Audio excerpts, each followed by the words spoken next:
ਤੁਸੀਂ ਸੁਣ ਰਹੇ ਹੋ Chawla news network Toronto CNN Toronto. Bhatt Sahib ji ਆਇਆਂ ਨੂੰ ਸਵਾਗਤ ਹੈ। ਸਤਿ ਸ੍ਰੀ ਅਕਾਲ। ਆਪ ਜੀ ਸਾਰੇ ਸਰੋਤਿਆਂ ਨੂੰ ਤੇ ਦਰਸ਼ਕਾਂ ਨੂੰ ਸਤਿ ਸ਼੍ਰੀ ਅਕਾਲ। ਕੀ ਹਾਲ ਚਾਲ ਹੈ? ਬੜੀ ਕਿਰਪਾ ਜੀ, ਤੁਸੀਂ ਸੁਣਾਓ ਜੀ। ਚੜ੍ਹਦੀ ਕਲਾ। ਅੱਛਾ, ਸਵਾਲ ਤੁਹਾਡੇ ਲਈ ਰੱਖਿਆ ਸੀ ਵੈਸੇ ਜੀ। ਕੀ ਹੈ ਮਾਮਲਾ ਜੋ ਇੱਕ ਵਾਰੀ ਫਿਰ ਤੋਂ ਪ੍ਰੋਫੈਸਰ ਦਵਿੰਦਰਪਾਲ ਸਿੰਘ ਦੀ ਭੁੱਲਰ ਦੀ ਰਿਹਾਈ ਰੋਕ ਦਿੱਤੀ ਗਈ ਹੈ? ਕੋਈ ਕਿਸ ਤਰ੍ਹਾਂ ਲਾ ਰਿਹਾ, ਕੋਈ ਕਿਸ ਤਰ੍ਹਾਂ ਖਬਰ ਲਾ ਰਿਹਾ? ਕੇਜਰੀਵਾਲ ਦਿੱਲੀ ਦੇ ਵਿੱਚ ਸਰਕਾਰ ਹੈ, ਉਹਦੀ ਸਰਕਾਰ ਨੇ ਇੱਕ ਵਾਰੀ ਫਿਰ ਤੋਂ ਕਈ ਕਹਿੰਦੇ ਇਸ ਤਰ੍ਹਾਂ ਦਾ ਚਿਹਰਾ ਦਿਖਾਤਾ, ਕੋਈ ਕਹਿੰਦਾ ਇਸ ਤਰ੍ਹਾਂ ਦਾ ਚਿਹਰਾ ਦਿਖਾਤਾ। ਸਰਕਾਰ ਬਣਨੀ ਹੈ ਜਾਂ ਨਹੀਂ ਬਣਨੀ ਪੰਜਾਬ ਦੇ ਵਿੱਚ, ਉਹ ਤਾਂ ਕਿਸਮਤ ਡੱਬਿਆਂ 'ਚ ਬੰਦ ਹੈ। ਉਹ ਡੱਬੇ ਨਹੀਂ, ਸੌਰੀ, ਉਹ AVM ਬਾਬੇ ਦੇ ਹੱਥਾਂ ਦੇ ਵਿੱਚ ਹੈ, ਮਸ਼ੀਨ 'ਚ। ਸਿੱਖ ਭੜਕੇ ਫਿਰਦੇ ਨੇ। ਹੁਣ ਕਿੰਨੇ ਕੁ ਭੜਕੇ ਫਿਰਦੇ ਨੇ ਸਿੱਖ? ਜੇ ਸਾਰੇ ਭੜਕੇ ਫਿਰਦੇ ਹੋਣ ਤਾਂ ਕੇਜਰੀਵਾਲ ਦੀ ਸਰਕਾਰ ਦੀ ਕੀ ਜ਼ਰੂਰਤ ਸੀ ਕਿ ਸਾਈਨ ਨਾ ਕਰ ਦਿੰਦਾ? ਕੁਝ ਸਿੱਖ ਕਹਿ ਸਕਦੇ ਆ। ਸੁਖਬੀਰ ਸਿੰਘ ਬਾਦਲ ਨੇ ਵੀ ਕੇਜਰੀਵਾਲ ਨੂੰ ਆੜੇ ਹੱਥੀ ਲਿਆ। ਇੱਥੇ ਤੁਸੀਂ ਸਾਰੀ ਗੱਲ ਕਰ ਲਓ। ਫਿਰ ਸੁਖਬੀਰ ਸਿੰਘ ਬਾਦਲ ਨੇ ਆੜੇ ਹੱਥੀ ਤੇ ਲੈਤਾ, ਪਰ ਖਤਰਨਾਕ ਆਤੰਕਵਾਦੀ ਕਹਿ ਕੇ ਪੰਜਾਬ ਦੀ ਜੇਲ੍ਹ ਦੇ ਵਿੱਚ ਇੱਕ ਖਾੜਕੂਨ ਰੱਖਣ ਤੋਂ ਇਸੇ ਸਰਕਾਰ ਨੇ ਹੀ ਮਨਾ ਕਰਤਾ ਸੀ। ਉਹ ਵੀ ਯਾਦ ਆ। ਹਾਂਜੀ ਪਲੀਜ਼। ਜਿੱਥੋਂ ਤੱਕ ਕੇਜਰੀਵਾਲ ਦੀ ਗੱਲ ਹੈ ਜੀ, ਤੁਹਾਨੂੰ ਇਸ ਗੱਲ ਦਾ ਪਤਾ ਹੋਊਗਾ ਅਜੇ ਮੀਟਿੰਗ ਸ਼ੁਰੂ ਨਹੀਂ ਹੋਈ ਸੀ ਤੇ ਬਕਾਇਦਾ ਤੌਰ ਤੇ ਮਨਜਿੰਦਰ ਸਿੰਘ ਸਿਰਸਾ ਨੇ ਆਪਣੀ ਬਾਈਟ ਵੀ ਦੇ ਦਿੱਤੀ ਸੀ ਕਿ ਅੱਜ ਰਿਹਾ ਹੋ ਜਾਣਗੇ ਭੁੱਲਰ ਸਾਹਿਬ। ਇੰਨੀ ਕਾਹਲੀ ਕਾਹਦੀ ਸੀ ਸਾਨੂੰ? ਜੇ ਅਸੀਂ ਇਹ ਨਾ ਕੰਮ ਕਰਦੇ ਤੇ ਸਾਡੇ ਖਾਤੇ ਸ਼ਾਇਦ ਨਾ ਪੈਂਦਾ। ਪੂਰਾ ਰੌਲਾ ਪੈ ਗਿਆ ਵੀ ਅੱਜ ਭੁੱਲਰ ਦੀ ਰਿਹਾਈ ਸੰਭਵ, ਉਹਦੇ ਸਾਈਨ ਹੋ ਜਾਣੇ। ਇੱਕ ਨਹੀਂ 100 ਕੈਦੀ ਜਿਹੜੇ ਨੇ, ਜਿਹੜੇ ਚੰਗੇ ਕਰੈਕਟਰ ਵਾਲੇ, ਚੰਗੇ ਆਚਰਨ ਵਾਲੇ, ਉਹਨੇ ਸਾਈਨ ਕਰ। ਹੁਣ ਇਸ ਵੇਲੇ ਆ ਕੇ ਰੋਕ ਦਿੱਤੀ ਗਈ। ਜਦੋਂ ਪੰਜਾਬ ਦੇ ਵਿੱਚ ਇਲੈਕਸ਼ਨ ਸੀਗੀ ਤੇ ਕੁਝ ਜਥੇਬੰਦੀਆਂ ਰੌਲਾ ਪਾਇਆ ਸੀ ਕਿ ਕਿੰਨਾ ਕਸਰ ਦਾ ਹੋਇਆ, ਉਹ ਵੇਖ ਲਿਆ ਤੁਸੀਂ ਕਿੰਨਾ ਕਸਰ ਹੋਇਆ। ਅਜੇ 10 ਤਰੀਕ ਨੂੰ ਹੋਰ ਪਤਾ ਲੱਗ ਜਾਏਗਾ ਕਿ ਕਿੰਨਾ ਕਸਰ ਹੁੰਦਾ।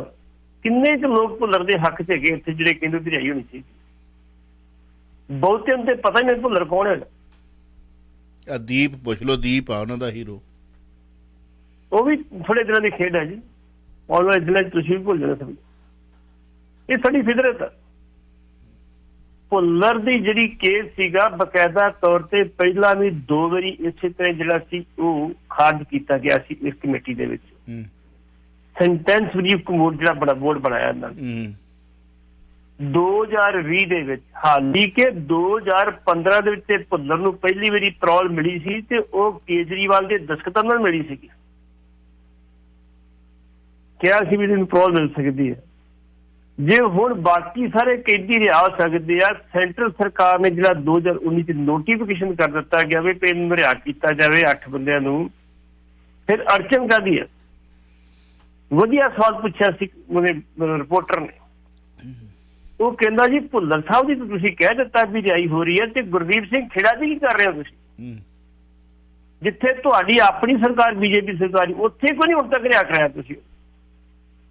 ਉਹ ਵੀ ਕਰ ਰਹੇ ਜੀ, ਕਰ ਰਹੇ ਜੀ। ਇਹ ਗੱਲਾਂ ਕਰਕੇ ਨਵੇੜਦਾ। ਮੇਰਾ ਕਹਿਣ ਤੋਂ ਵੀ ਨਹੀਂ ਕਾਹਲੀ ਕਾਹਦੀ ਸੀ। ਇਸ ਕਰਕੇ ਪ੍ਰੈਸਟੀ ਇਸ਼ੂ ਦੇ ਵਿੱਚ ਆ ਕੇ ਇਹ ਕੰਮ ਜਿਹੜਾ ਗੜਬੜ ਹੋਇਆ। ਕਿਉਂ ਨੁਕਸਾਨ ਕਰਦੇ ਤੁਸੀਂ ਬੰਦੇ ਦਾ? ਅੱਗੇ ਬੜਾ ਨੁਕਸਾਨ ਹੋ ਗਿਆ ਦੇ ਪਰਿਵਾਰ ਦਾ। ਤੂੰ ਦੱਸ, ਜਿਹਨੇ ਬੰਦੇ ਨੇ 25 ਸਾਲ ਇਹਦੇ ਵਿੱਚ ਬਤਾ ਦਿੱਤੇ। ਕੌਮ ਪ੍ਰਤੀ, ਪੱਟੀ ਸਾਹਿਬ ਸੌਰੀ, ਜੇ ਕੌਮ ਪ੍ਰਤੀ ਇੰਨੀ ਸਥਿਰਤਾ ਹੋਵੇ, ਦਰਦ ਹੋਵੇ, ਇੰਨੀ ਉੱਚੀ ਸੋਚ ਹੋਵੇ, ਸੁੱਚੀ ਸੋਚ ਹੋਵੇ, ਹਮਦਰਦੀ ਹੋਵੇ ਵੀ ਭਾਈ ਮੇਰੇ ਇਸ ਬਿਆਨ ਦੇ ਨਾਲ ਇਹਦੀ ਇਹ ਚੀਜ਼ ਦਾ ਨੁਕਸਾਨ ਹੋ ਸਕਦਾ ਕਿ ਅਸੀਂ ਕ੍ਰੈਡਿਟ ਲੈਣ ਦੀ ਕੋਸ਼ਿਸ਼ ਕਰ ਰਹੇ ਹਾਂ ਕਿਉਂਕਿ ਅਸੀਂ ਅਨਾਊਂਸਮੈਂਟ ਕਰ ਦਿੱਤੀ ਹੈ, ਅਸੀਂ ਆਪਣੇ ਖਾਤੇ 'ਚ ਵੀ ਅਸੀਂ ਪਹਿਲਾਂ ਕਿਹਾ ਸੀ ਹੋ ਰਹੀ ਹੈ, ਸਾਡੀ ਸਰਕਾਰ ਨੇ ਦਬਾਅ ਬਣਾਇਆ। ਜੀ। ਜੇ ਇੰਨੀ ਸੁੱਚੀ ਸੋਚ ਹੋਵੇ, ਯੂਪੀ ਚੋਣਾਂ ਲੰਘ ਲੈਣ ਤੇ ਹੋ ਜਾਊਗਾ। ਪਰ ਉੱਥੇ ਹੋ ਗਿਆ ਸਾਰਾ ਕੁਝ, ਵਾਈਂਡ ਅਪ ਹੋ ਗਿਆ ਸਾਰਾ ਕੁਝ ਸਾਰੇ ਸੂਬਿਆਂ 'ਚ। ਸਾਰੇ ਸੂਬੇ ਦੀ ਚੋਣਾਂ ਹੋ ਗਈਆਂ ਨੇ। ਬਸ ਜੀ ਅੱਜ ਇੱਕ ਪੈਣੀ ਅੱਗੇ ਹੋਰ ਰਹਿ ਗਿਆ, ਬਾਕੀ ਤਾਂ ਕੋਈ ਗੇੜਾ ਹੈ ਨਹੀਂ। ਬਸ ਚਲੋ ਅਗਲੇ ਗੇੜ ਦੇ ਵਿੱਚ ਅਗਲੇ ਗੇੜ ਦੇ ਸਰਦਾਰ ਸਾਹਿਬ ਦਾ ਕੋਈ ਜੇ ਕੋਈ ਮਾਮਲਾ ਆਉਂਦਾ ਤੇ ਹੋ ਜੂ। ਪਰ ਇਹ ਜੇ ਜਿਹਨਾਂ ਦੀ ਤੁਸੀਂ ਗੱਲ ਕਰਦੇ ਹੋ, ਜੇ ਇਹਨਾਂ ਕੋ ਇੰਨੀ ਉੱਚੀ ਸੁੱਚੀ ਸੋਚ ਹੋਵੇ, ਇੰਨੀ ਅਕਲ ਦੇ ਮੈਂ ਕਹੂੰਗਾ ਮਾਲਕ ਹੋਣ, ਤਾਂ ਫਿਰ ਬਈ ਮਾਫ ਕਰਨਾ, ਫਿਰ 2 ਘੜੀਆਂ ਚੁੱਪ ਵੀ ਰਿਹਾ ਜਾ ਸਕਦਾ ਸੀ। ਚਲੋ ਐਨੀਵੇ ਕੀ ਕਹਿ ਸਕਦੇ ਆ ਕਿ ਨਹੀਂ। ਹੁਣ ਵੇਖੋ, ਜਿਹੜੇ ਵਿਅਕਤੀ ਤੇ ਕੋਈ ਦੋਸ਼ ਨਹੀਂ, ਜਿਹੜੇ ਵਿਅਕਤੀ ਨੂੰ ਪਛਾਣਿਆ ਤੱਕ ਨਹੀਂ ਕਿਸੇ ਨੇ, ਜਿਹੜੇ ਵਿਅਕਤੀ ਦਾ ਸਿੱਧਾ ਕੋਈ ਇਨਵੋਲਵਮੈਂਟ ਨਹੀਂ ਹੈਗੀ, ਜਿਹਦੇ ਤੇ ਇਹ ਦੋਸ਼ ਲਾਇਆ ਵੀ 161 ਦੇ ਬਿਆਨ ਦਿੱਤੇ, ਤੇ ਉਹ ਬਿਆਨ ਵੀ ਗੁੰਮ ਕਰਦੇ ਪੁਲਿਸ ਨੇ, ਕਹਿ ਦਿੱਤਾ ਜੀ 161 ਦੇ ਬਿਆਨ ਦਿੱਤੇ ਆ, ਉਹਨੇ ਬਿਹਾਵ ਤੇ ਅਗਲੇ ਨੂੰ ਤੁਸੀਂ ਮੌਤ ਦੀ ਸਜ਼ਾ ਦੇ ਰਹੇ। ਸੁਪਰੀਮ ਕੋਰਟ ਦੇ 3 ਜੱਜਾਂ ਨੂੰ ਇੱਕ ਜੱਜ ਫੇਰ ਕਿਆ ਕਹਿੰਦਾ, ਨਾ ਬਿਲਕੁਲ ਗਲਤ ਹੈ, ਇਹ ਬੰਦੇ ਨੂੰ ਸਜ਼ਾ ਬਣਦੀ ਨਹੀਂ, ਕੋਈ ਵੀ ਸਜ਼ਾ ਨਹੀਂ ਬਣਦੀ। ਤੇ ਸਾਡੀ ਬਹੁਤ ਸਮਝੀ ਦੇ ਹਿਸਾਬ ਨਾਲ 2 ਨਿਜਕਤਾ ਨੇ ਜੀ, ਸਜ਼ਾ ਬਾਅਦ ਰੱਖੀ ਜਾਂਦੀ ਤੇ ਸਜ਼ਾ ਬਾਅਦ ਰੱਖੀ ਗਈ। ਤੁਹਾਨੂੰ ਪਤਾ ਹੋਏਗਾ ਜੀ, ਜਦੋਂ ਇਹਦੀ ਬਕਾਇਦਾ ਤੌਰ ਤੇ ਮਰਸੀ ਪਟੀਸ਼ਨ ਰੱਦ ਕੀਤੀ ਰਾਸ਼ਟਰਪਤੀ ਨੇ, ਤੇ ਪਰਮਜੀਤ ਸਿੰਘ ਸਰਨਾ ਦਿੱਲੀ ਦਾ ਪ੍ਰਧਾਨ ਸੀ ਉਹ ਕਮੇਟੀ ਦਾ, ਇਹਦੀ ਜਿਹੜੀ ਬਦਲ ਸੀ ਭੁੱਲਰ ਦੀ ਵਾਈਫ ਉਹਦੇ ਕੋਲ ਗਿਆ ਸੀ, ਤੇ ਉਹ ਉੱਥੇ ਲੈ ਕੇ ਆਪਣਾ ਉੱਠ ਕੇ ਤੇ ਟਾਈਮ ਲੈ ਕੇ ਤੇ ਡਾਕਟਰ ਮਨਮੋਹਨ ਸਿੰਘ ਨੂੰ ਮਿਲਿਆ ਸੀ। ਡਾਕਟਰ ਮਨਮੋਹਨ ਸਿੰਘ ਨੇ ਕਿਹਾ ਸੀ ਤੁਸੀਂ ਲਾਅ ਮਿਨਿਸਟਰ ਨੂੰ ਮਿਲ ਲਓ। ਲਾਅ ਮਿਨਿਸਟਰ ਉਸ ਟਾਈਮ ਦੇ ਕਪਲ ਸਿੰਬਲ ਸੀ, ਜਿਹੜਾ ਬੜਾ ਤਕੜਾ ਸੁਪਰੀਮ ਕੋਰਟ ਦਾ ਵਕੀਲ ਵੀ ਹੈ। ਔਰ ਉਹਨੇ ਕੀ ਕਿਹਾ ਸੀ, ਉਹਨੇ ਕਿਹਾ ਸਰਨਾ साहब जब तक कपल सिंबल लॉ मिनिस्टर है तब तक भुल्लर को कभी फांसी नहीं लगेगी। ये शब्द सी ਉਹਦੇ। ਉਹ ਕਹਿੰਦਾ ਨਹੀਂ, ਸਰਨਾ ਕਹਿੰਦਾ ਇਹ ਨਹੀਂ, ਮੈਂ ਕਹਿੰਦਾ ਵੀ ਤੁਸੀਂ ਇਹੋ ਜਿਹੀ ਤੇ ਫਾਈਲ ਤੇ ਕੋਈ ਆਪਣਾ ਕਮੈਂਟ ਦੇ ਦਿਓ ਇਹਨੂੰ ਫਾਂਸੀ ਲੱਗੀ। ਕਹਿੰਦਾ बिल्कुल ठीक है, आपकी बात ठीक है, हम ऐसा करेंगे। ਤੇ ਸਰਨੇ ਨੂੰ ਬਾਅਦ ਦੇ ਵਿੱਚ ਬਕਾਇਦਾ ਤੌਰ ਤੇ ਲੱਖੀ ਸਾਹ ਅਣਜਾਣੇ ਹਾਲ ਦੇ ਵਿੱਚ ਪੁੱਛਿਆ ਗਿਆ ਸੀ ਇੱਕ ਸਮਾਗਮ ਦੇ ਵਿੱਚ ਕਿ ਸਰਨਾ ਸਾਹਿਬ ਦੱਸੋ ਭੁੱਲਰ ਦਾ ਤੁਸੀਂ ਕੀਤਾ ਜੀ, ਤੇ ਉਹਦੇ ਸ਼ਬਦ ਕੀ ਸੀਗੇ ਉਹ ਤੁਹਾਨੂੰ ਦੱਸਣ ਲੱਗਾ। ਸਰਨੇ ਨੇ ਕਿਹਾ ਸੀ ਗੁਰੂ ਤੇਗ ਬਹਾਦਰ ਜੀ ਦਾ ਆਸ਼ੀਰਵਾਦ ਤੇ ਗੁਰੂ ਹਰਗੋਬਿੰਦ ਸਾਹਿਬ ਦੀ ਛੜੀ ਜਿਹੜੀ ਮੇਰੇ ਸਿਰ ਤੇ ਆ, ਉਹਨਾਂ ਦੀ ਸ਼ਕਤੀ ਹੈ, ਤੇ ਮੈਂ ਤੁਹਾਡੇ ਨਾਲ ਇੱਕ ਕਮਿਟ ਕਰਦਾ ਗੁਰੂ ਸਾਹਿਬ ਦੀ ਹਜ਼ੂਰੀ ਦੇ ਵਿੱਚ ਕਿ ਭੁੱਲਰ ਨੂੰ ਮੈਂ ਜਿੰਨੇ ਚਿਰ ਇੱਥੇ ਬੈਠਾ ਫਾਂਸੀ ਨਹੀਂ ਲੱਗਣ ਦੇ। ਤੇ ਉਹ ਭਰੋੜੀ ਝੜੀ ਨੂੰ ਹੋ ਗਈ ਸੀ ਸਾਰੀ। ਇਹ 12 ਤਰ੍ਹਾਂ ਦੀਆਂ ਗੱਲਾਂ ਨੇ। 14 ਵਿੱਚ ਬਕਾਇਦਾ ਤੌਰ ਤੇ ਭੁੱਲਰ ਨੂੰ ਇੱਕ ਸਰਟੀਫਿਕੇਟ ਡਾਕਟਰ ਦਿੰਦਾ ਵੀ ਇਹ ਮਾਨਸਿਕ ਰੋਗੀ ਆ। ਮਾਨਸਿਕ ਰੋਗੀ ਨੂੰ ਬਕਾਇਦਾ ਤੌਰ ਤੇ ਤੁਸੀਂ ਫਾਂਸੀ ਨਹੀਂ ਲਾ ਸਕਦੇ ਸਾਡੇ ਸੰਵਿਧਾਨ ਦੇ ਮੁਤਾਬਕ, ਕਾਨੂੰਨ ਦੇ ਮੁਤਾਬਕ। ਬਿਮਾਰ ਬੰਦੇ ਨੂੰ ਲਾ ਸਕਦੇ, ਬੁਖਾਰ ਚੜ੍ਹ ਤਾਂ ਨਹੀਂ ਲਾ ਸਕਦੇ ਫਾਂਸੀ। ਟਾਰਚਰ ਹੀ ਨਾ ਕੀਤਾ। ਉਹਦੇ ਵਿੱਚ ਬਕਾਇਦਾ ਤੌਰ ਤੇ ਸੁਪਰੀਮ ਕੋਰਟ ਨੇ ਆਰਡਰ ਜਾਰੀ ਕੀਤੇ ਸੀ ਵੀ ਇਹਦੀ ਜਿਹੜੀ ਫਾਂਸੀ ਦੀ ਸਜ਼ਾ ਉਮਰ ਕੈਦ ਤਬਦੀਲ ਕੀਤੀ ਜਾਂਦੀ, ਸਿਰਫ ਮਾਨਸਿਕ ਰੋਗੀ ਦਾ ਮੁੱਦਾ ਲੈ ਕੇ। 2015 ਦੇ ਵਿੱਚ ਜਿਹੜੇ ਕਹਿੰਦੇ ਸੀ ਖੂੰਖਾਰ ਅੱਤਵਾਦੀ ਆ, ਉਹਨਾਂ ਨੇ ਮੁੜ ਕੇ ਪੰਜਾਬ ਦੀ ਜੇਲ੍ਹ 'ਚ ਲਿਆਂਦਾ ਸੀ। ਉਦੋਂ ਹੀ ਮੁੜ ਕੇ ਪੈਰੋਲ ਦਿੱਤੀ ਸੀ, ਬਕਾਇਦਾ ਤੌਰ ਤੇ ਕੇਜਰੀਵਾਲ ਸਰਕਾਰ ਨੇ ਸਾਈਨ ਕਰਕੇ ਵੀ ਇਹਨੂੰ ਪੈਰੋਲ ਦਿੱਤੀ ਜਾ ਸਕਦੀ। ਜੇ ਤੁਸੀਂ ਪੈਰੋਲ ਤੇ ਸਾਈਨ ਕਰ ਸਕਦੇ, ਰਿਹਾਈ 'ਚ ਤੁਹਾਨੂੰ ਕੀ ਤਕਲੀਫ ਆ? ਤੁਹਾਡੇ ਸਿਰ ਤੇ ਕੁਝ ਨਹੀਂ ਹੁੰਦਾ। ਸੈਂਟਰ ਸਰਕਾਰ ਨੋਟੀਫਿਕੇਸ਼ਨ ਕਰ ਚੁੱਕੀ ਪਈ 8 ਬੰਦੇ ਰਿਹਾ ਕੀਤੇ ਗਏ, ਤੇ ਸਿਰਫ ਸਾਡੇ ਬੰਦਿਆਂ ਦੀਆਂ ਗਲਤੀਆਂ ਉਹਦੀ ਵਿਚਾਰੀ ਜ਼ਿੰਦਗੀ ਬਰਬਾਦ ਕਰਨ ਲਈ ਤੁਸੀਂ ਕਿਉਂ ਸਿੱਧੇ ਪੁੱਠੇ ਬਿਆਨ ਦਿੰਦੇ ਹੋ? ਖਲੋ ਜਾਓ, ਫਾਈਨ ਹੋ ਲੈਣ ਦਿਓ। ਆਪਾਂ ਕੱਲ ਵੀ ਗੱਲ ਕੀਤੀ ਸੀ, ਉਹ ਬਕਾਇਦਾ ਤੌਰ ਤੇ ਇੱਥੋਂ ਜਿਹੜੀ ਇਹ ਸੈਂਟੈਂਸ ਰਿਵਿਊ ਕਮੇਟੀ ਸੀ ਉੱਤੇ ਸਾਈਨ ਕਰਨ ਤੋਂ ਬਾਅਦ ਮੁੜ ਕੇ ਉਹ ਮੁੱਖ ਮੰਤਰੀ ਕੋਲ ਤੋਂ ਮੁੱਖ ਮੰਤਰੀ ਕੋਲ ਫਿਰ ਉਪ ਰਾਜਪਾਲ ਜਾਣੀ ਹੈ, ਫਿਰ ਉਹਨੂੰ ਅਮਲੀ ਜਮਾ ਬਣਾਇਆ ਜਾਣਾ ਵਾ। ਇਹਨਾਂ ਸਿਫਾਰਿਸ਼ ਕਰਨੀ ਸੈਂਟੈਂਸ ਰਿਵਿਊ ਕਮੇਟੀ ਦੇ ਵੀ ਬੰਦੇ ਨੂੰ ਛੱਡਿਆ ਜਾ। ਤੇ ਕੇਜਰੀਵਾਲ ਸਾਹਿਬ ਨੇ ਕਹਿਤਾ ਕੋਈ ਨਹੀਂ, ਅਜੇ ਵੇਖਦੇ ਹਾਂ, ਅਗਲੀ ਮੀਟਿੰਗ 'ਚ ਵਿਚਾਰ ਕਰਾਂਗੇ ਜੀ। 9058131320 ਜਦੋਂ ਆਪਾਂ ਪੰਥਕ ਮਸਲਿਆਂ ਬਾਰੇ ਗੱਲ ਕਰਦੇ ਆ ਨਾ, ਪਰ ਸਾਹਿਬ ਵਖਰੇਵੇਂ ਬੜੇ ਨੇ। ਤੁਸੀਂ ਵਾਕਈ ਗੱਲ ਕਹੀ ਕਿ ਅਗਲੇ ਥੋੜੇ ਦਿਨਾਂ ਦੀ ਗੱਲ ਆ, ਭੁੱਲ ਜਾਣਾ। ਅੱਜ ਦੁੱਖ ਪਤਾ ਕਿਸ ਗੱਲ ਦਾ, ਆਪਾਂ ਉਦੋਂ ਵੀ ਕੀਤੀ ਸੀ ਗੱਲ, ਕਿ ਦੁੱਖ ਇਸ ਗੱਲ ਦਾ ਕਿ ਯਾਰ ਕੋਈ ਤੁਲਨਾ ਠੀਕ ਹੈ, ਤੁਹਾਡੇ ਨਾਲ ਤੁਹਾਡੇ ਵਿਚਾਰ ਨੇ, ਪਰ ਮੈਂ ਵੇਖਿਆ ਕੁਝ ਲੋਕ ਕਹਿਣਾ ਨੇ ਮਤਲਬ ਯਾਰ ਰਿੜਦੇ ਹੀ ਫਿਰਦੇ, ਕਦੇ ਇੱਧਰ ਕਦੇ ਇੱਧਰ, ਕੁਝ ਲੇਖਣੀਆਂ ਉਹਨਾਂ ਦੀਆਂ ਪੜ੍ਹ ਲਓ, ਇੰਜ ਲੱਗੂਗਾ ਕਿ ਕੁਝ ਕਈਆਂ ਨੂੰ ਪਤਾ ਹੀ ਨਹੀਂ ਹੁੰਦਾ, ਸ਼ੇਅਰ ਵੀ ਇਹੋ ਜਿਹੇ ਕਰ ਦਿੰਦੇ ਨੇ। ਉਹ ਆਪਣੀ ਗੱਲ ਨੂੰ ਪਹਿਲਾਂ ਕੱਟ ਰਹੇ ਹੁੰਦੇ ਵੀ ਮੈਂ ਸ਼ੇਅਰ ਕੀ ਕਰ ਰਿਹਾ ਯਾਰ। ਕੁਝ ਦਿਨ ਪਹਿਲਾਂ ਉਹਨਾਂ ਨੇ ਕੁਝ ਸ਼ੇਅਰ ਕੀਤਾ ਹੁੰਦਾ, ਕੁਝ ਦਿਨ ਬਾਅਦ ਕੁਝ ਸ਼ੇਅਰ ਕੀਤਾ ਹੁੰਦਾ, ਭੰਬਲ ਭੂਸੇ 'ਚ ਪਏ ਹੋਏ ਬੰਦੇ ਨੇ। ਚਲੋ ਆਪਾਂ ਛੱਡੋ, ਆਪਾਂ ਅੱਗੇ ਵਧਦੇ ਹਾਂ। ਫਿਰ ਤੁਹਾਡੀ ਗੱਲ ਮੈਂ ਰਾਤੀ ਗੱਲ ਕੀਤੀ ਸੀ, ਤੇ ਤੁਸੀਂ ਕਹਿ ਰਹੇ ਸਾਡਾ ਫਰਜ਼, ਅਸੀਂ ਮੀਡੀਆ ਵਾਲੇ ਸਾਡਾ ਫਰਜ਼ ਆ, ਅਸੀਂ ਗੱਲ ਕਰਾਂਗੇ। ਪਰ ਕਿਤੇ ਮਨ ਦੁਖੀ ਹੁੰਦਾ ਯਾਰ, ਹੋ ਕੀ ਰਿਹਾ ਹੈ, ਹੋ ਕੀ ਰਿਹਾ ਹੈ ਨਾ। ਕਿੰਨੀਆਂ ਭਾਵਨਾ ਇਸ ਪਰਿਵਾਰ ਨੂੰ ਪੁੱਛ ਕੇ ਵੇਖੋ, ਹਾਂ ਕਦੇ ਜਾ ਕੇ ਕਿਤੇ ਇੰਟਰਵਿਊ ਕਰਕੇ ਵੇਖੋ ਉਹਦੀ ਧਰਮ ਪਤਨੀ ਨਾਲ, ਇਸ ਵੇਲੇ ਮਜ਼ਾਕ ਨਹੀਂ ਉਡਾਇਆ ਜਾ ਰਿਹਾ। ਜੀ ਜੀ। ਪਰ ਅਗੇਨ ਮੈਂ ਕਹਿ ਦਵਾਂ, ਅਗੇਨ ਸੋ ਕਾਲਡ ਜਿੰਨੇ ਚੌਧਰੀ ਗੁਰੂ ਘਰਾਂ ਦੇ ਪ੍ਰਧਾਨ ਦੇਸ਼ਾਂ ਵਿਦੇਸ਼ਾਂ ਦੇ ਵਿੱਚ ਉੱਥੇ ਜਿਹੜੇ ਚੰਗੇ ਨੇ ਉਹਨਾਂ ਤੋਂ ਮਾਫੀ, ਤੇ ਜਿਹੜੇ ਮਨ ਦੇ ਵਿੱਚ ਹਰਾਮੀ ਬਿਰਤੀ ਲੈ ਕੇ ਬੈਠੇ ਹੋਏ ਨੇ ਉਹ ਜੋ ਲੱਤ ਭੰਨਣੀ ਹੈ ਭੰਨ ਲਿਓ। ਇਹ ਕੌਮ ਦੇ ਵਿੱਚ ਹਮੇਸ਼ਾ ਹੀ ਤੁਸੀਂ ਇਤਿਹਾਸ ਪੜ੍ਹ ਕੇ ਵੇਖ ਲਓ, ਗੁਰੂ ਨਾਨਕ ਮਹਾਰਾਜ ਤੇ ਭਾਈ ਜੱਟੂ ਜੀ ਵਰਗੇ ਹੋ ਗਏ ਜਿਨ੍ਹਾਂ ਨੇ ਕੁਰਬਾਨੀਆਂ ਕੀਤੀਆਂ। ਗੁਰੂ ਨਾਨਕ ਮਹਾਰਾਜ ਦੇ ਵੇਲੇ ਸ਼ਹੀਦ ਸੀਗੇ। ਪੜ੍ਹੋ ਤੁਸੀਂ ਇਤਿਹਾਸ ਨੂੰ, ਤੁਹਾਨੂੰ ਤਾਂ ਪਤਾ ਹੀ ਨਹੀਂ ਹੋਣਾ, ਕਈਆਂ ਨੂੰ, ਅੱਧਿਆਂ ਨੂੰ ਨਹੀਂ ਪਤਾ ਹੋਣਾ। ਦੋ ਨੇ ਉਸ ਵਕਤ, ਇੱਕ ਦਾ ਨਾਮ ਵਿਸਰ ਗਿਆ ਮੈਂ। ਗੁਰੂ ਅਰਜਨ ਦੇਵ ਜੀ ਤੋਂ ਲੈ ਕੇ ਗੁਰੂ ਹਰਗੋਬਿੰਦ ਸਾਹਿਬ ਮਹਾਰਾਜ, ਤੁਹਾਡੇ ਗੁਰੂਆਂ ਨੂੰ ਜਿਸ ਤਰੀਕੇ ਨਾਲ ਜਲੀਲ ਕਰ ਦਿੱਤਾ ਗਿਆ, ਤੁਸੀਂ ਉਸ ਪਦਵੀ ਤੇ ਬੈਠ ਕੇ ਕਹਿੰਦੇ ਹੋ ਜੀ ਇਹ ਮਸਲਾ ਕਿਉਂ ਉਛਾਲਿਆ ਜਾ ਰਿਹਾ। ਤੁਹਾਡਾ ਇਹ ਲਫ਼ਜ਼ ਨਹੀਂ ਹੋਣਾ ਚਾਹੀਦਾ ਬਈ ਜੇ ਇਹ ਗੱਲ ਦੁਬਾਰਾ ਉੱਠੀ ਆ ਤਾਂ ਅਸੀਂ ਤੁਹਾਡੇ ਨਾਲ ਆ। ਜੇ ਤੁਸੀਂ ਗੁਰੂ ਵੱਲ ਹੋਵੋ ਤੇ ਵੀ, ਜੇ ਤੁਸੀਂ ਉਠਾ ਰਹੇ ਹੋ, ਜੇ ਅਜੇ ਵੀ ਇਹ ਮਸਲਾ ਹੈ ਕਿਤੇ ਨਾ ਕਿਤੇ ਪੜ੍ਹਾਇਆ ਜਾ ਰਿਹਾ, ਜਾਂ ਇਹ ਕਿਤਾਬ ਮਾਰਕੀਟ ਦੇ ਵਿੱਚ ਅਜੇ ਵੀ ਛਪ ਰਹੀ ਆ, ਜਾਂ ਛਪਾ ਕੇ ਕਿਤੇ ਇਹ ਕੀਤਾ ਜਾ ਰਿਹਾ, ਅਸੀਂ ਤੁਹਾਡੇ ਨਾਲ ਆ। ਪੱਟੀ ਸਾਹਿਬ, ਬਣਦੀ ਤੇ ਗੱਲ ਇਹ ਆ। ਬਿਲਕੁਲ ਬਿਲਕੁਲ ਬਿਲਕੁਲ। ਤੁਸੀਂ ਉਹਨਾਂ ਨੂੰ ਕਹਿ ਰਹੇ ਹੋ ਕਿ ਜੀ ਇਹ ਰਾਜਨੀਤੀ ਤੋਂ ਪ੍ਰੇਰਿਤ ਮੁੱਦਾ ਉਠਾ ਰਹੇ ਨੇ, ਜਦੋਂ ਤੱਕ ਤੁਸੀਂ ਰਾਜਨੀਤੀ ਖੁਦ ਕਰ ਰਹੇ ਹੋ। ਜੀ ਜੀ ਜੀ। ਜੇ ਮਨਜਿੰਦਰ ਸਿਰਸਾ ਸਭ ਕੁਝ ਆਪਦੇ ਕੋਲ, ਸਤਿਗੁਰੂ ਮੈਂ ਕਹਿੰਦਾ 100-200 ਗੁਣਾ ਨੂੰ ਵੱਧ ਹੋਰ ਦੇ ਦੇਵੇ, ਪਰ ਸਿਕੰਦਰ ਖਾਲੀ ਹੱਥੀ ਗਿਆ ਸੀ। ਹਕੀਮ ਵੀ ਸੱਦ ਲਏ ਸੀ ਉਹਨੇ, ਆ ਜਾ ਬਈ ਇੱਥੇ ਮੇਰੇ ਕੋਲ, ਦੁਨੀਆ ਨੂੰ ਦਿਖਾ ਦੇ ਮੈਂ ਖਾਲੀ ਚੱਲਿਆ, ਖਾਲੀ ਚੱਲਿਆ।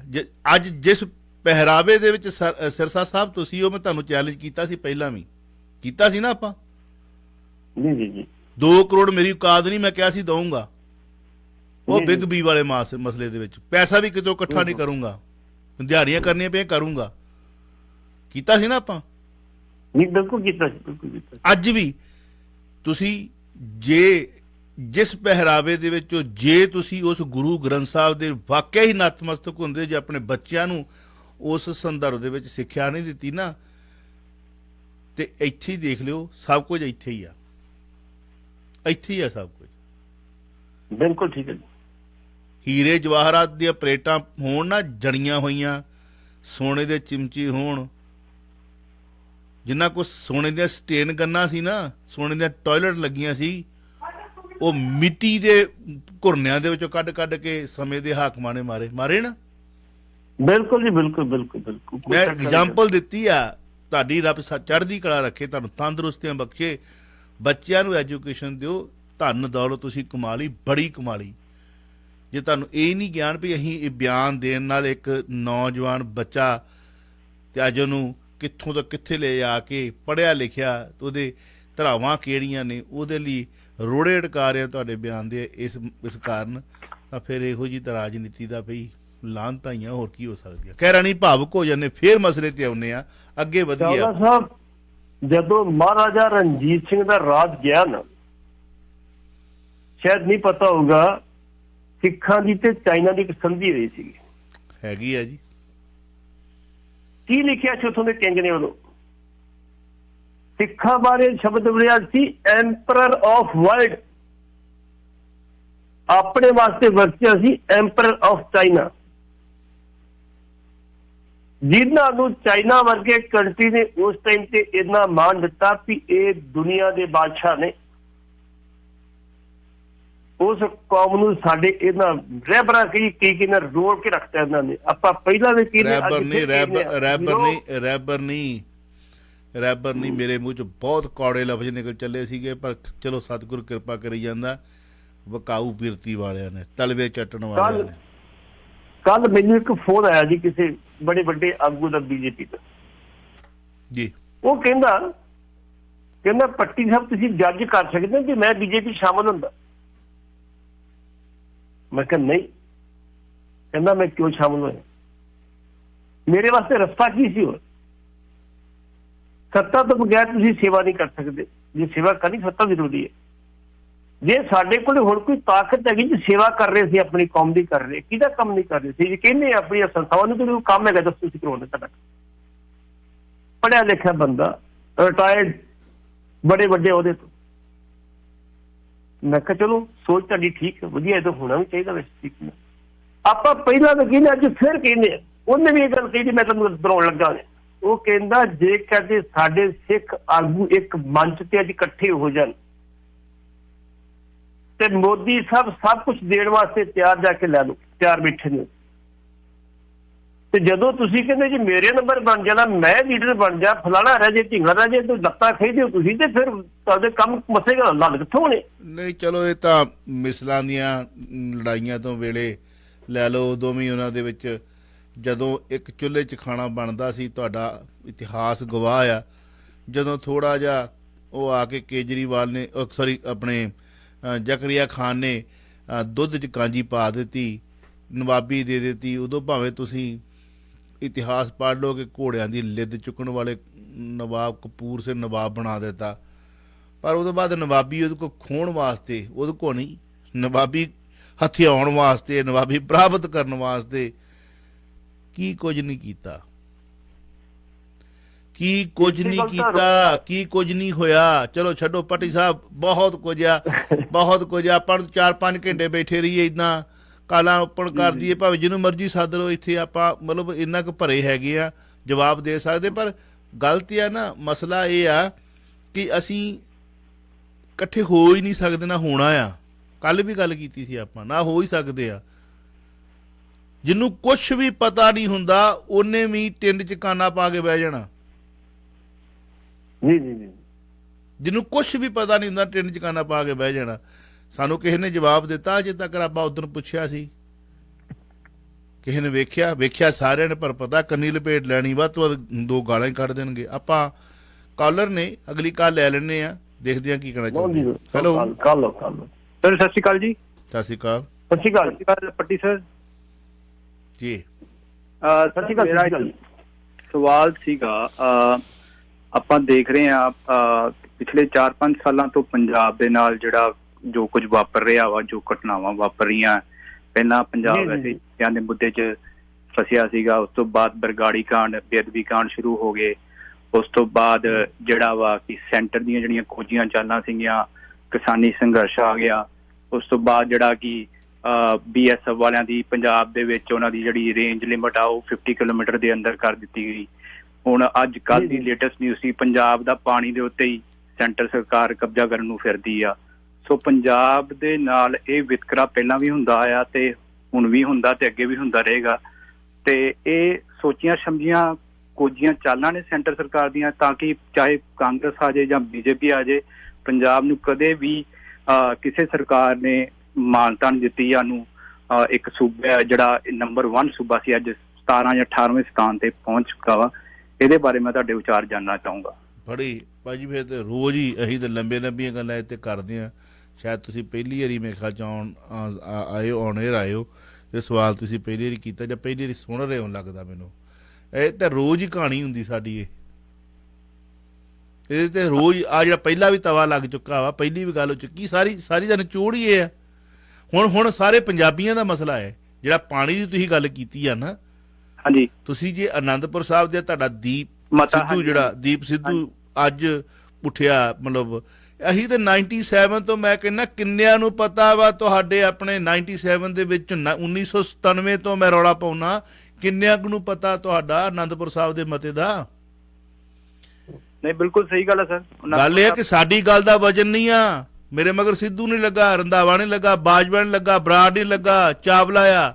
ਇਹ ਸਰ ਸੋਚਿਆ ਕਿਉਂਕਿ ਭਾਜੀ ਸੋਚਿਆ ਹੈ। ਇਸ ਕਰਕੇ ਜੇ ਤੁਸੀਂ ਸੋਚੋ ਕਿ ਅਸੀਂ ਤਾਂ ਹਰ ਰੋਜ਼ ਹੀ ਤੁਹਾਨੂੰ ਕਹਿੰਦੇ ਅਨੰਦਪੁਰ ਸਾਹਿਬ ਦਾ ਮਤਾ, ਅਨੰਦਪੁਰ ਸਾਹਿਬ ਦੇ ਮਤੇ ਦੇ ਵਿੱਚ ਪੰਜਾਬ ਦੇ ਪੰਜਾਬੀਆਂ ਦਾ ਪੈਦਾ, ਕੀ ਲੋੜ ਸੀ ਦਰਬਾਰ ਸਾਹਿਬ ਤੋਂ ਇਹਨਾਂ ਨੂੰ ਸ਼ੁਰੂ ਕਰਨ ਦੀ, ਉਸੋਂ ਮਤਲਬ ਧਰਮਯੁੱਧ ਮੋਰਚਾ।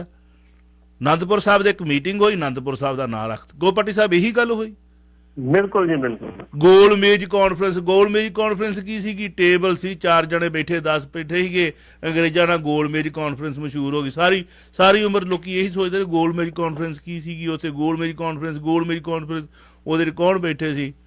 2.5 ਟੋਟਰੂ ਸੀ ਜਿਹੜੇ ਬੈਠੇ ਸੀ, ਜਿਨ੍ਹਾਂ ਨੇ ਦੇਸ਼ ਦੀ ਵੰਡ ਕਰਵਾ ਦਿੱਤੀ ਆਪਣੀ ਚੌਧਰੀ ਦੀ ਖਾਤਰ।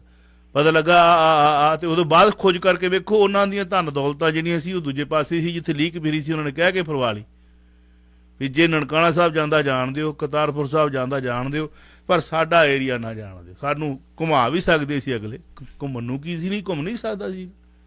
ਬੜਾ ਕੁਝ ਹੋਇਆ। ਅਸੀਂ ਐਵੇਂ ਹਵਾ 'ਚ ਡਾਂਗਾ ਮਾਰੀ ਚੱਲੀਏ, ਹਵਾ ਦੇ 'ਚ ਗਲਾ ਕਰੀ ਚੱਲੀਏ। ਸੋ ਜਿਹੜਾ ਆਨੰਦਪੁਰ ਸਾਹਿਬ ਦੇ ਮਸਲੇ ਦੀ ਤੁਸੀਂ ਗੱਲ ਕਰਦੇ ਹੋ, ਆਨੰਦਪੁਰ ਸਾਹਿਬ ਦੇ ਮਤੇ ਦੇ ਉੱਤੇ ਸਾਰੇ ਪੰਜਾਬ ਨੂੰ ਫਾਇਦਾ ਸੀਗਾ, ਪੰਜਾਬ ਵਾਸੀਆਂ ਨੂੰ ਫਾਇਦਾ ਸੀ, ਪਰ ਉਹਦੇ ਵਿੱਚ ਕਿੰਨੇ ਕੁ ਪੰਜਾਬ ਵਾਸੀ ਇਕੱਠੇ ਹੋ ਕੇ ਰਲੇ?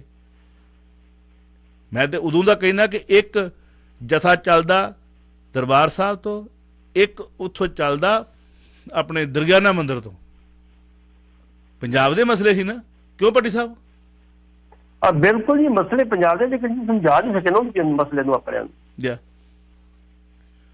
ਸਾਡੇ ਉਹਨੂੰ ਸਮਝਾ ਹੀ ਨਹੀਂ ਸਕੀ ਵੀ ਕਹਿਣਾ ਕੀ ਚਾਹੁੰਦੇ। ਦੱਸ ਸਾਡੇ ਤੇ ਫੜਾਤੀਆਂ ਉਹ ਜਿਹੜੀ ਗੱਲ ਚਾਵਲਾ ਸਾਹਿਬ ਵੀਰ ਨੇ ਗੱਲ ਕੀਤੀ, ਪਾਣੀਆਂ ਦੀ ਗੱਲ ਕੀਤੀ, ਮੈਂ ਇੱਕ ਛੋਟੀ ਜਿਹੀ ਇੱਕ ਬੇਨਤੀ ਕਰਨ ਲੱਗਾ ਵਾਂ। ਸਾਡੇ ਜਿਹੜੇ ਲੀਡਰ ਨੇ, ਸਾਡੀਆਂ ਸਰਕਾਰਾਂ ਦੇ ਕਿੰਨੀਆਂ ਬੇਪਰਵਾਹ ਨੇ। ਜਿਹੜੇ ਭਾਖੜਾ ਡੈਮ ਆ ਉੱਥੇ 457 ਸਵਾਮੀਆਂ ਜਿਹੜੀਆਂ ਵਾ ਉਹ ਦਰਜਾ 4 ਕਰਮਚਾਰੀਆਂ ਦੀਆਂ ਨੇ, ਤੇ ਭਰੀਆਂ ਕਿੰਨੀਆਂ ਵਾ? ਸਿਰਫ 17। ਦੱਸੋ। 400 ਖਾਲੀ ਪਈਆਂ, ਭਰੀਆਂ ਹੀ ਨਹੀਂ। ਜੇ ਅੱਗੇ ਚੱਲ ਜਾਓ, ਬਾਕੀ ਸਾਮੀਆਂ ਟੋਟਲ 1565 ਨੇ, ਤੇ 328 ਭਰੀਆਂ ਤੇ 1237 ਖਾਲੀ ਨੇ। ਜੇ ਕਿਤੇ ਉਹੀ ਭਰ ਗਏ ਤੇ 2000 ਬੰਦਿਆਂ ਨੂੰ ਰੁਜ਼ਗਾਰ ਮਿਲਦਾ ਉੱਥੇ। ਇਹ ਹਾਲ ਆ ਸਾਡੀਆਂ ਸਰਕਾਰਾਂ ਦਾ ਜੀ। ਜਿਹੜੇ ਲੋਕ ਅੱਜ ਬਾਹਾਂ ਖੜੀਆਂ ਕਰ ਕਰਕੇ ਕਹਿੰਦੇ ਕਿ BBM ਦਾ ਜਿਹੜਾ ਚੇਅਰਮੈਨ ਸਾਡੀ ਮੈਂਬਰਸ਼ਿਪ ਖਤਮ ਕੀਤੀ, ਚੰਗਾ ਕੀਤਾ ਖਤਮ ਕੀਤੀ ਤੁਹਾਡੀ ਤੇ, ਤੁਸੀਂ ਕਰਨਾ ਹੀ ਕੱਖ ਨਹੀਂ। ਚਲੋ ਦੂਜੇ ਸੂਬੇ ਦੇ ਆਉਣਗੇ ਉੱਥੇ ਕੰਮ ਕਰਨਗੇ, ਰੋਟੀ ਤੇ ਖਾਣਗੇ ਹੀ ਨਾ। ਬਿਲਕੁਲ, ਪਹਿਲਾਂ ਜਵਾਬ ਦਿਓ ਵੀ ਤੁਸੀਂ ਪੋਸਟਾਂ ਕਿਉਂ ਨਹੀਂ ਭਰੀਆਂ? ਪੈਸੇ ਬੋਰਡੇ ਦੇਣੇ ਆ, ਤਨਖਾਹਾਂ ਨੂੰ ਦੇਣੀਆਂ, ਭਰਨੀਆਂ ਤੁਸੀਂ ਨੇ, ਤੁਸੀਂ ਕਿਉਂ ਨਹੀਂ ਭਰੀਆਂ? ਇਹ ਮਤਲਬ ਮੋਟਾ ਜਿਹਾ ਵੇਰਵਾ ਦੱਸਿਆ ਵਾ। ਜੇ ਪੂਰਾ ਤੁਸੀਂ ਵੇਰਵਾ ਦੱਸਾਂਗਾ ਵੀ ਇੰਨੀਆਂ ਖਾਲੀ ਆ, ਇੰਨੀਆਂ ਖਾਲੀ, ਤੁਸੀਂ ਕੋ ਹਟਾ ਦਿਓਗੇ, ਸਹੀ ਪੋਸਟਾਂ ਖਾਲੀ ਨਹੀਂ। 10 ਸਾਲ ਜਿਹੜੇ ਉਹ ਦੱਸਣ, 9.5 ਸਾਲ ਜਿਹੜੇ ਉਹ ਦੱਸਣ ਕਿ ਕਿਉਂ ਨਹੀਂ ਪੋਸਟਾਂ ਭਰੀਆਂ ਗਈਆਂ ਜੀ। ਸਿਰਫ ਇਹ ਅਖਬਾਰੀ ਬੇਨ ਤੱਕ ਸੀਮਤ ਕਰਿਆ ਕਿ ਤੁਸੀਂ ਕਰਦੇ ਹੋ ਉਹਦੀ ਆਪਣੇ ਦੀ ਗੱਲ ਆਨੰਦਪੁਰ ਦੇ ਮਤੇ ਦੀ। ਆਨੰਦਪੁਰ ਦਾ ਮਤਾ ਸਿਰਫ ਇਹ ਸੀ, ਮਤਾ ਬਣਾਇਆ ਸੀ, ਇੱਕ ਐਲਾਨਨਾਮਾ ਬਣਾਇਆ ਸੀ, ਉਹ ਉੱਥੋਂ ਲੀਜ਼ ਕੀਤਾ ਗਿਆ ਸੀ, ਤਦ ਨੂੰ ਆਨੰਦਪੁਰ ਦਾ ਮਤਾ ਖਵਾਇਆ। ਮੰਗਾਂ ਤਾਂ ਪੰਜਾਬ ਦੀ ਸੀ ਨਾ। ਇੱਕ ਹੀ ਮਤ ਵਿਖਾ ਦਿਓ, ਕਿਹੜੀ ਖਾਲਿਸਤਾਨ ਦੀ ਗੱਲ ਕਰਦੀ ਸੀ ਜੀ? ਉਹਦੇ ਚ ਹੈ ਕਾਂਗਰਸ ਵਾਲਾ ਪਾਤਾ ਜੀ, ਕਾਂਗਰਸ ਖਾਲਿਸਤਾਨ ਦੀ ਗੱਲ ਕਰਦੇ, ਇੱਕ ਮਤ ਵਿਖਾ ਦਿਓ। ਹਾਂ, ਆਨੰਦਪੁਰ ਸਾਹਿਬ ਦੇ ਮਤੇ ਦੇ ਵਿੱਚ ਇੱਕ ਵੀ ਦਿਖਾਓ। ਮੈਂ ਤਾਂ ਕਹਿਣਾ, ਮੈਂ ਤਾਂ ਬੜੇ ਚਿਰ ਦਾ ਰੌਲਾ ਪਾਉਣਾ, ਇੱਕ ਵੀ ਦਿਖਾ, ਇਸ ਮੁੱਦੇ ਤੇ ਆ ਕੇ ਗੱਲ ਕਰੋ। ਪੜਿਆ ਹੀ ਨਹੀਂ, ਕਈਆਂ ਨੇ ਤਾਂ 99% ਪੜਿਆ ਹੀ ਨਹੀਂ ਹੋਣਾ। ਬਿਲਕੁਲ ਠੀਕ। 99 ਬਣਾਇਆ, 78 ਸੋਧ ਕੀਤੀ, ਮੁੜ ਕੇ ਫਿਰ ਤੁਸੀਂ 83 ਸੋਧ ਕੀਤੀ। ਹਾਂਜੀ, ਮੰਗ ਤੇ ਇਹੀ ਸੀ ਜੀ। ਹੁਣ ਵੀ ਪੜ੍ਹ ਲਓ, ਪੜੋ। ਬਿਲਕੁਲ ਪੜੋ, ਸੀ ਪਹਿਲਾਂ ਲਿਖਿਆ ਕੀ ਹੈ। ਅੱਜ ਦੀ ਜਿਹੜੀ ਪਨੀਰੀ ਸਾਡੀ ਅੰਮ੍ਰਿਤਸਰ ਦੇ ਜੀ 6 ਜੂਨ ਨੂੰ ਜੇ ਅੰਮ੍ਰਿਤਸਰ ਬੰਦ ਹੁੰਦਾ ਨਾ, ਇਹ ਸਾਡੀਆਂ ਜਥੇਬੰਦੀਆਂ ਦਬਾ ਕਰਕੇ ਨਹੀਂ ਹੁੰਦਾ ਜੀ। ਚਲੋ ਅਸੀਂ ਨਾ ਜਿਹੜੀ ਨੌਜਵਾਨ ਪੀੜ੍ਹੀ ਸਾਡੀ ਹਿੰਦੂ ਕਮਿਊਨਿਟੀ ਦੇ ਮੁੰਡੇ ਵੀ ਕਹਿੰਦੇ ਯਾਰ ਦਰਬਾਰ ਸਾਹਿਬ ਤੇ ਅਟੈਕ ਗਲਤ ਹੈ, ਬੰਦ ਰੱਖੋ, ਕੋਈ ਗੱਲ। ਜੇ ਉਹਨਾਂ ਨੇ ਆਨੰਦਪੁਰ ਸਾਹਿਬ ਦਾ ਮਤਾ ਪੜਿਆ ਤਾਂ ਬੋਲਦੇ, ਉਹਨਾਂ ਨੂੰ ਵੀ ਪਤਾ ਵਾ। ਜੇ ਤੁਸੀਂ ਪੰਜਾਬ ਦੇ ਹਿੱਤ ਪ੍ਰਤੀ ਹਿੰਦੂ ਭਾਈਚਾਰੇ ਦੇ ਜਾਂ ਮੁਸਲਿਮ ਭਾਈਚਾਰੇ ਦੇ ਜਾਂ ਸਿੱਖ ਭਾਈਚਾਰੇ ਦੇ ਨੌਜਵਾਨਾਂ ਨੂੰ ਪੁੱਛੋ, ਇਹ ਉਹਨਾਂ ਨੂੰ ਪਤਾ ਆ। ਇਹ ਗੁੰਮਰਾਹ ਕੀਤਾ ਗਿਆ ਉਦੋਂ। ਸਿਰਫ ਤੇ ਸਿਰਫ ਤੁਹਾਡਾ ਕਸੂਰ ਇਹ ਸੀ ਵੀ ਤੁਸੀਂ ਦਸਤਾਰ ਬੰਨੀ ਆ ਤੇ ਤੁਹਾਡੇ ਤੇ ਅੱਜ ਇਹ ਚਲੋ ਦੀਪ ਸਿੱਧੂ ਇੱਕ ਸੋਚ ਲੈ ਕੇ ਆਇਆ, ਉਦੋਂ ਬਾਅਦ ਜਾਗਰਤੀ ਪੈਦਾ ਹੋਈ। ਵੈਲ ਪਰ ਉਦੋਂ ਕਿੰਨੇ ਦੀਪ ਸਿੱਧੂ ਸੀ ਜਿਨ੍ਹਾਂ ਨੇ ਜਾਗਰਤੀ ਪੈਦਾ ਕੀਤੀ, ਪਰ ਉਹਨਾਂ ਕੋਲ ਆਹ ਚੀਜ਼ ਨਹੀਂ ਸੀ ਹੈਗੀ, ਸੋਸ਼ਲ ਨੈਟਵਰਕ ਮੀਡੀਆ ਨਹੀਂ ਹੈਗਾ। ਕਿੰਨੇ ਪੜ੍ਹੇ ਲਿਖੇ ਸੀਗੇ, ਕਿੰਨੇ ਨੌਜਵਾਨ ਸੀ। ਪ੍ਰੋਫੈਸਰ ਦਵਿੰਦਰਪਾਲ ਸਿੰਘ ਭੁੱਲਰ ਵਰਗਾ ਚਾਹੋ ਤੁਸੀਂ ਬੰਦਾ ਲੈ ਲਓ ਤੇ ਪ੍ਰੋਫੈਸਰ ਆਓ, ਤੇ ਅੱਜ ਦੇ ਇਹਦੇ ਦੌਰ ਦੇ ਵਿੱਚ ਉੱਥੇ ਉਦੋਂ ਸੋਸ਼ਲ ਨੈਟਵਰਕ ਮੀਡੀਆ ਹੁੰਦਾ ਤੇ ਨਾਲ 2 ਕੈਮਰੇਮੈਨ ਹਾਇਰ ਕੀਤੇ ਹੁੰਦੇ ਵੀ ਮੈਂ ਖੰਘਣਾ ਉਹ ਵੀ ਦਿਖਾਉਣਾ, ਮੈਂ ਤੁਰਨਾ ਉਹ ਵੀ ਦਿਖਾਉਣਾ, ਮੈਂ ਰੋਟੀ ਖਾਣ ਲੱਗਾ ਉਹ ਵੀ ਦਿਖਾਉਣੀ, ਮੈਂ ਗਾਸ਼ ਚਲਾਉਣਾ ਉਹ ਵੀ ਦਿਖਾਉਣਾ, ਮੈਂ ਕਿਸੇ ਬਾਬੇ ਨੂੰ ਮਿਲ ਲੱਗਾ ਉਹ ਵੀ ਫੋਟੋ ਖਿੱਚੀ ਚੱਲ ਫੋਟੋਆਂ ਮੇਰੀਆਂ, ਹਾਂਜੀ ਵੀਡੀਓ ਬਣਾਈ ਚੱਲ, ਮੇਰੀ ਹਰ ਗੱਲ ਨੂੰ ਕੋਡ ਕਰਨਾ। ਪ੍ਰੋਫੈਸਰ ਦਵਿੰਦਰਪਾਲ ਭੁੱਲਰ ਸਿੰਘ ਨਹੀਂ ਕਰ ਸਕਦਾ ਸੀ। ਪਰ ਇਹ ਚਲੋ ਆਪਾਂ ਪਟਿਆਲਾ ਸਾਹਿਬ 2 ਮਿੰਟ ਮੇਰੇ ਕੋਲ ਨਹੀਂ, ਆਪਾਂ ਵਾਈਂਡ ਅਪ ਕਰਨਾ। ਯੂਕਰੇਨ ਦੋ ਲੜੇ ਕਹਿ ਚਾਹੁੰਦਾ ਸੀਗਾ, ਇੱਕ ਮੈਂ ਕਿਹਾ ਸ਼ਾਇਦ ਦਿਲਬਰ ਕੇ ਪਿਆਰਾ ਸਿੰਘ ਨਿਰਛਲ ਉਹਨੇ ਸ਼ਾਇਦ ਲਿਖਿਆ ਸੀ ਲਾਈਨਾਂ ਇੱਕ, ਆਂਦਾ ਇਹ ਦੁਨੀਆ ਧੋਖੇ ਬਾਜ਼ਾਂ ਦੀ ਇੱਥੇ ਜ਼ਾਰ ਬਣਾ ਕੇ ਠੱਗਦੇ ਨੇ, ਮੂੰਹੋਂ ਮੋਮਨ ਦਿਲ ਦੇ ਕਾਫਰ ਇਹ ਗੰਗਾ ਦੇ ਪੰਡਤ ਲੱਗਦੇ ਨੇ।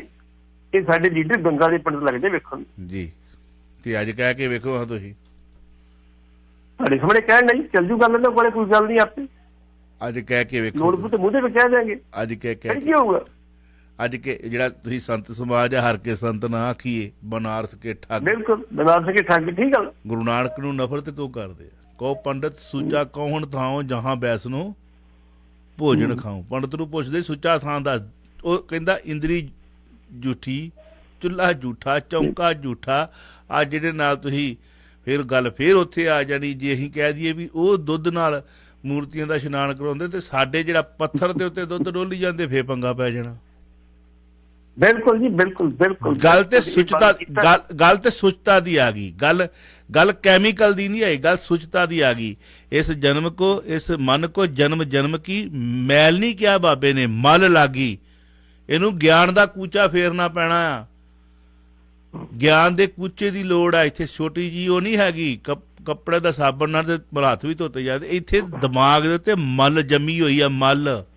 ਇਹਨੂੰ ਧੋਣ ਦੀ ਲੋੜ ਆ। ਜਿੱਦਣ ਇਹ ਧੁੱਪ ਗਈ ਉਦਣ ਬੜਾ ਕੋਈ ਫਾਇਦਾ ਹੋ ਜਾਣਾ। ਅੱਛਾ ਪਟਿਆਲਾ ਸਾਹਿਬ, ਸਵੇਰੇ ਆਪਾਂ 9 ਵਜੇ ਕੁਐਸਚਨ ਇੱਕ ਧਰਨਾ ਬੜਾ ਅਹਿਮ ਆ, ਭਾਵੇਂ 2 ਮਿੰਟ ਦੇ ਵਿੱਚ ਜਵਾਬ ਦੇਣਾ, ਸਿਰਫ 2 ਮਿੰਟ, ਜ਼ਿਆਦਾ ਨਹੀਂ। ਸਾਡੇ ਟੈਕਨੀਸ਼ੀਅਨ ਨੇ ਜਾਣਾ, ਨਹੀਂ ਤਾਂ ਫਿਰ ਮੁਸ਼ਕਿਲ ਹੋ ਜਾਣੀ। ਸਵੇਰੇ ਮੈਂ ਵੀ ਉੱਠਣਾ 9 ਵਜੇ, ਸ਼ੋਅ ਕਰਨਾ ਆਪਾਂ, 7 ਵਜੇ ਦਾ ਅਲਾਰਮ ਆ। ਯੂਕਰੇਨ ਤੇ ਹਮਲਿਆਂ ਦੀ ਬਰਸਾਤ ਹੋ ਰਹੀ ਹੈ ਬੜੀ ਜ਼ਬਰਦਸਤ। ਉੱਥੇ ਅਮਰੀਕਾ ਨੇ ਉਡਾਇਆ ਰਾਤ ਦਾ ਪਹਿਰੇਦਾਰ ਜਹਾਜ਼। ਇਹ ਕੀ ਹੈ? ਇਹ 1974 ਦੇ ਵਿੱਚ ਜਹਾਜ਼ ਬਣਾਇਆ ਸੀ ਇਹਨਾਂ ਜੀ। ਇਹ ਕਈ ਘੰਟੇ ਜਿਹੜਾ ਸਮਾਨ 'ਚ ਰਹਿ ਸਕਦਾ ਤੇ ਰਹਿ ਕੇ ਪੂਰਾ ਵਾਚ ਕਰ ਸਕਦਾ ਵਾ। ਤੇ ਹੁਣ ਇਹਦੇ 'ਚ ਨਵਾਂ ਸਿਸਟਮ ਫਿੱਟ ਕੀਤਾ ਇਹਨਾਂ ਨੇ, ਜਿਹੜੇ ਰਸਾਇਣਕ ਹਥਿਆਰ, ਜਿਹੜੇ ਬੰਬ ਐਟੋਮਿਕ ਰੈਡੀਕਲ ਕਰਦੇ, 4300 ਬੰਬ ਜਿਹੜੇ ਹਵਾ 'ਚ ਖਤਮ ਕਰ ਸਕਦੇ। ਅੱਛਾ, ਆਟੋਮੈਟਿਕ ਸਿਸਟਮ ਦਾ। ਹੁਣ ਪੁਤਿਨ ਦੀ ਧਮਕੀ ਤੋਂ ਬਾਅਦ ਜਿਹੜਾ ਨਾ ਅਮਰੀਕਾ ਹਰਕਤ ਤਹਿਤ ਉਹਦੇ ਪਹਿਲੀ ਵਾਰੀ ਆਪਣਾ ਰੰਗ ਵਿਖਾਇਆ ਵੀ ਸਾਡੇ ਕੋਲ ਬੜਾ ਕੁਛ ਹੈਗਾ, ਭੁੱਖਦਾ ਤਰੀਕੇ। ਇਹ ਜਹਾਜ਼ ਤੇ ਭੰਗਾ ਜਿਹੜੀ ਉਹ ਸਵੇਰੇ ਕਰ ਲਾਂਗੇ, ਲੰਮੀ ਚੌੜੀ ਸਵੇਰੇ ਕਰਾਂਗੇ। ਚਲੋ ਸਵੇਰੇ ਡਿਟੇਲ ਦੇ ਵਿੱਚ ਦੱਸਿਓ ਦੀ। ਅੱਛਾ, ਕਿਹੜੇ ਸਾਲ 'ਚ ਬਣਾਇਆ ਸੀ ਇਹਨਾਂ ਨੇ? 1974 ਆ। ਤੇ ਹੁਣ ਤੇ ਕਿੰਨੀ ਤਕਨੀਕ ਉੱਤੇ, ਤੇ ਹੁਣ ਤਾਂ ਮਤਲਬ ਜਿਹੜੇ ਬਹੁਤ ਕੁਝ ਕਰਤਾ ਉੱਤੇ। ਹੁਣ ਤੇ ਰਿਟਾਇਰ ਕਰਕੇ ਨੌਜਵਾਨ ਦੇ ਫਿਰਦੇ। ਹੁਣ ਤਾਂ ਮੈਂ ਮੰਗਲ ਤੇ ਦੁਨੀਆ ਵਸਾਉਣ ਨੂੰ ਸੁਪਨੇ ਜਿਹੜੇ ਉਹਦੇ ਸਾਕਾਰ ਹੋ ਗਏ ਨੇ ਹੁਣ ਤਾਂ। ਵਾਹ ਜੀ ਵਾਹ। ਚਲੋ ਇਹਦੇ ਬਾਰੇ ਮੈਨੂੰ ਨਹੀਂ ਹੀ ਨੌਲੇਜ, ਪਰ ਤੁਹਾਡਾ ਬਹੁਤ ਬਹੁਤ ਸ਼ੁਕਰੀਆ। ਸਵੇਰੇ ਮਿਲਦੇ ਆ, ਰੱਬ ਰਾਖਾ। ਸਤਿ ਸ਼੍ਰੀ ਅਕਾਲ। ਸ਼ੁਕਰੀਆ। ਤੁਸੀਂ ਸੁਣ ਰਹੇ ਹੋ Chawla news network Toronto, CNN Toronto.